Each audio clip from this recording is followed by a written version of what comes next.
100 സീറ്റൊന്നും വേണ്ടല്ലോ. അധികാരത്തിൽ എത്തണമെങ്കിൽ 72 സീറ്റ് മതി. അതിനേക്കാൾ കുറച്ചുകൂടി സീറ്റ് അധികം കിട്ടിയാൽ പോലും അതൊരു തിളക്കമാർന്ന വിജയമായിട്ട് തന്നെ വിലയിരുത്തുകയും ചെയ്യാം. ഇത് ആത്മവിശ്വാസത്തിന്റെ പരകോടിയിൽ അണികളെ ഉത്തേജിപ്പിക്കാൻ, ആവേശഭരിതരാക്കുന്നതിന് വേണ്ടി 100 സീറ്റ് എന്നുള്ള നമ്പർ നൽകിയിട്ടുള്ളത്. ശ്രീ വസന്ത് അകമ്പള്ളി, 100 സീറ്റ് എന്നുള്ള പറയുന്നത് അധിക ആത്മവിശ്വാസം, കംഫർട്ടബിൾ മെജോറിറ്റി എന്ന രീതിയിലാണല്ലോ. ഇതിന് എം വി ഗോവിന്ദൻ മറുപടി നൽകിയിട്ടുണ്ട്. വിസ്മയം എന്നുള്ള വാക്ക് ഉപയോഗിച്ചുകൊണ്ട് തന്നെയാണ്, ഒരു വിസ്മയവും ഉണ്ടാകാൻ പോകുന്നില്ല, ബോംബ് പൊട്ടുമെന്ന് നേരത്തെയും പറഞ്ഞിട്ടുള്ളതാണ്, പക്ഷേ ഒന്നും പൊട്ടിയിട്ടില്ല എന്നാണ് മറുപടി. അല്ല, ബോംബ് പൊട്ടിയില്ലോ. ബോംബ് പൊട്ടിയിട്ടാണല്ലോ ശബരിമലയിലെ ഏറ്റവും വലിയ കൊള്ളക്കാരെ ഇന്ന് കേരളത്തിന്റെ പൊതുസമൂഹം ചർച്ച ചെയ്തുകൊണ്ടിരിക്കുന്നത്. ശബരിമലയിൽ ഏറ്റവും വലിയ കൊള്ള നടന്നെന്നും ആ കൊള്ളയുടെ ഭാഗമായി 2 ദേവസ്വം ബോർഡിന്റെ മുൻ പ്രസിഡന്റുമാർ അറസ്റ്റിലായി ജുഡീഷ്യൽ കസ്റ്റഡിയിൽ 1.5 മാസം കിടക്കുകയാണ്. ഇപ്പോഴും അതിൽ 2 പേരെ അവർ സംരക്ഷിക്കുകയാണ്. ഒരാൾ കുളക്കുട ഗ്രാമപഞ്ചായത്തിന്റെ മുൻ പ്രസിഡന്റാണ്, നിലവിൽ CPM-ന്റെ LC മെമ്പറാണ്, N വാസു. രണ്ടാമത് മുൻ MLA കോന്നി, അദ്ദേഹം പത്തനംതിട്ട ജില്ലാ സെക്രട്ടേറിയറ്റ് മെമ്പറാണ് നിലവിൽ, അറിയാമല്ലോ, പത്മകുമാർ. ഇനി ആ അന്വേഷണം അവരുടെ മുൻ മന്ത്രിമാരിലേക്കും നിലവിലെ മന്ത്രിയിലേക്കും നിലവിൽ തൊട്ടു മുമ്പുണ്ടായിരുന്ന PS ദേവസ്വം ബോർഡിന്റെ പ്രസിഡന്റിലേക്കും നീളാൻ പോവുകയാണ്. കേരളത്തിന്റെ പൊതുമനസാക്ഷിയല്ലേ, ഇന്ത്യ മുഴുവൻ ഞെട്ടിയ കൊള്ള പുറത്തു വന്നില്ലേ? അതിൽ കൂടുതൽ എന്ത് ബോംബാണ് ഗോവിന്ദൻ മാസ്റ്റർ ആവശ്യമുള്ളത്? ഇനി നൈട്രോജൻ ബോംബ് വേണോ?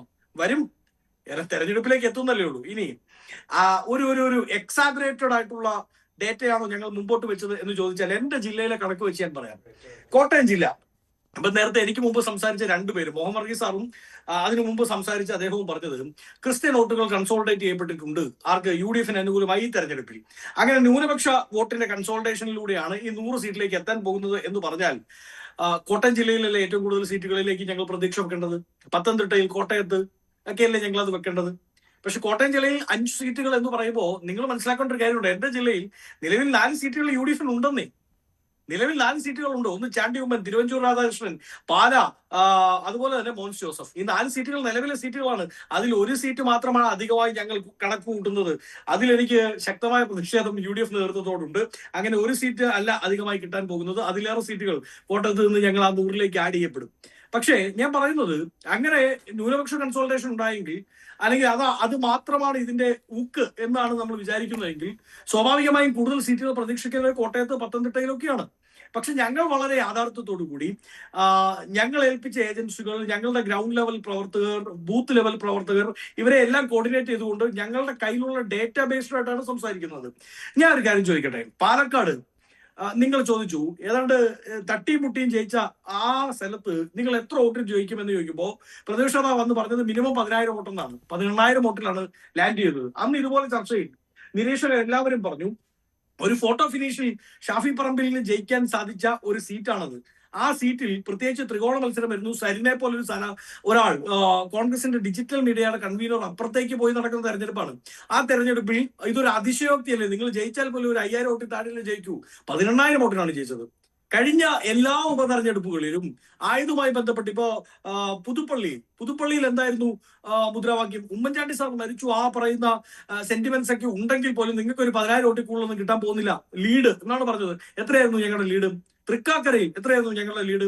അപ്പൊ ഏറ്റവും അവസാനം നടന്ന തെരഞ്ഞെടുപ്പിൽ പോലും, ഉപതെരഞ്ഞെടുപ്പിൽ പോലും, നിലമ്പൂരിൽ പോലും ഇതാ M സ്വരാജ് എന്ന് പറയുന്ന CPM-ന് അവതരിപ്പിക്കാൻ പറ്റുന്ന കേരളത്തിലെ ഏറ്റവും മികച്ച സ്ഥാനാർത്ഥി, ഞാൻ അദ്ദേഹത്തെ ഇപ്പോഴും ഓൺ ചെയ്യാണ്. CPM-നെ സംബന്ധിച്ച് അവരുടെ ഒരു സെക്കൻഡ് ലെയറിൽ അവതരിപ്പിക്കാൻ കൊള്ളാവുന്ന ഏറ്റവും മികച്ച സ്ഥാനാർത്ഥിയാണ് M സ്വരാജ്. ഇപ്പോഴും ഈ വരാൻ പോകുന്ന തെരഞ്ഞെടുപ്പിൽ പോലും ആ M സ്വരാജ് പോലും തെരഞ്ഞെടുപ്പിലേക്ക് ഇറങ്ങി നിന്ന തെരഞ്ഞെടുപ്പ്, അവിടെ ഞങ്ങളുടെ ഇടയിൽ ചില പ്രശ്നങ്ങളുണ്ട് എന്ന് ചർച്ച ചെയ്യപ്പെട്ട തെരഞ്ഞെടുപ്പ്, അങ്ങനെ വിവിധ തരത്തിൽ അൻവർ അടക്കമുള്ളവരെ ഫാക്ടർ ആകുമെന്ന് നിങ്ങൾ പറഞ്ഞ വിധി എഴുതിയ തെരഞ്ഞെടുപ്പ്, അൻവറിനെ ഞങ്ങൾ കൂടെ നിർത്തുന്നില്ല എന്ന് വളരെ അസന്നിഗ്ധമായ തെരഞ്ഞെടുപ്പിന് തൊട്ടു മുമ്പ് തീരുമാനിച്ച തെരഞ്ഞെടുപ്പ്, ഏതാണ്ട് ഗ്രൗണ്ട് ഞങ്ങൾക്ക് അനുകൂലമല്ലാത്ത തെരഞ്ഞെടുപ്പ്, ആ തെരഞ്ഞെടുപ്പിൽ നിങ്ങൾ പറഞ്ഞത് ഇനി UDF ജയിച്ചാലും 1000-ൽ താഴെ വോട്ട് എന്നാണ് പറഞ്ഞത്.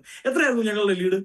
അപ്പൊ ഞങ്ങൾ ഇതെല്ലാം പറയുന്നത് കഴിഞ്ഞ കാലങ്ങളിലെ പോലെ വെറുതെ ഒരു എക്സാഗ്രേറ്റഡ് കണക്ക്, ഒരു അംപ്രാക്ക ഉംബ്ര എന്ന് പറയുമ്പോഴത്തേക്ക് ഉടനെ 100 സീറ്റ് കിട്ടി, അങ്ങനെയല്ല. ഞങ്ങൾക്ക് കൃത്യമായ ഡേറ്റയുണ്ട്, ഞങ്ങൾക്ക് കൃത്യമായ പഠനം ഞങ്ങൾ നടത്തുന്നുണ്ട്. അത് ബൂത്ത് ലെവൽ പ്രവർത്തനം തൊട്ട് ജില്ലാ ലെവൽ ലീഡർഷിപ്പ് തൊട്ട് KPCC വളരെ നീളുന്ന ഒരു ലീഡർഷിപ്പിന്റെ ഭാഗമായുള്ള പഠനമാണ്.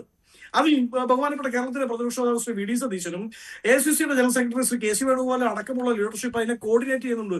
അതിന്റെ പുറത്താണ് ഞങ്ങൾ ഡേറ്റ പറയുന്നത്. ശരി, അതായത് എക്സാജറേറ്റഡ് ആയിട്ടുള്ള കണക്കല്ല 100 എന്നുള്ളതാണ്. Doctor G. ഗോപകുമാർ.